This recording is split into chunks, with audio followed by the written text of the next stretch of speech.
What's going on? My name is Pierre from Weeby Creators, and as you can see, this footage does not look good and it also sounds horrible. I'm using my A6300 that was made back in 2016 paired with the 16 to 50mm kit lens. So that's maybe why my footage looks bad. So I started thinking, how can I make this footage look better? Maybe buy a new expensive camera, maybe buy some expensive lights? Well, no, that won't work. From what you can see is this shot is not exposed properly. My lights are not set up correctly, the audio sounds horrible, my aperture is also not correctly dialed in, and my white balance is off. Now these are all very small mistakes when starting out, but there's good news. They are very easy to correct. So I just want to show you that even with an older camera, you can still create a very nice looking image, so that you can go from looking like this to this.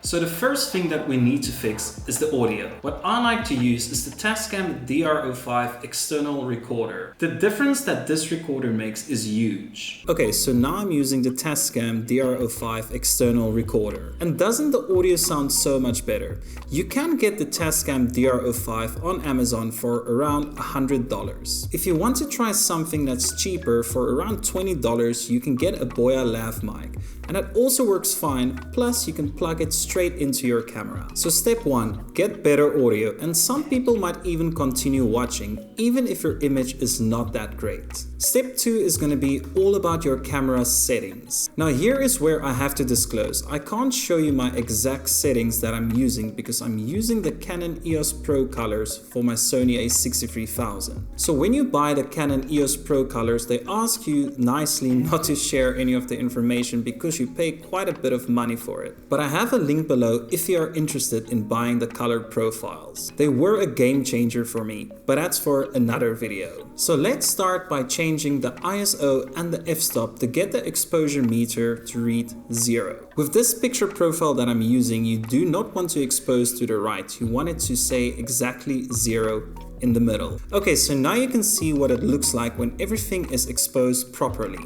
Now onto white balance. The LED light that I'm using is set to 56,000 Kelvin. So what I like to do is to bump it down to 53,000 Kelvin on my camera to make sure there are enough warm tones and cold tones in there. So just always make sure that your white balance is set properly before you start filming. So right now we are in a really good spot to start doing some light color grading and adding some LUTs on the footage. But there's still one step left to make your footage look even better. Now for my last step, let's see how you can fix your lighting. What you would need is a cheap LED light, a light stand, and a white umbrella that's normally used by photographers for their speed lights. These three items cost me $40 to get, and I'm sure that you can get it for even cheaper. Now let's have a look at how you should set them up. So I'm going to put this umbrella on the cheap light stand and raise the light up a little bit. Now we've got our key light with the umbrella giving us some nice soft shadows on the skin. One last thing that I like to do with my lighting is to take a cheap LED light and put it on a stand behind the chair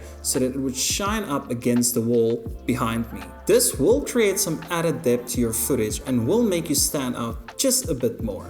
This LED light was about $20 on Amazon, but you can always use a lamp with a daylight bulb and it would basically do the same thing. Right, so now we have our key light and our LED wall light on. And as you can see, the image is already starting to look really great. A great way to make yourself stand out more from your background is to simply change your t-shirt. Right now I'm wearing a white t-shirt against a white wall, so I'm gonna change into a black t-shirt. Now you can see that one small detail made quite the change in my footage. Just always keep in mind what your background is going to be. I like to go for a clean look and to not make myself look moody. But again, it's completely up to you for the type of look that you are going for. So I hope that these 3 steps could help you out and to remember to always use what you have.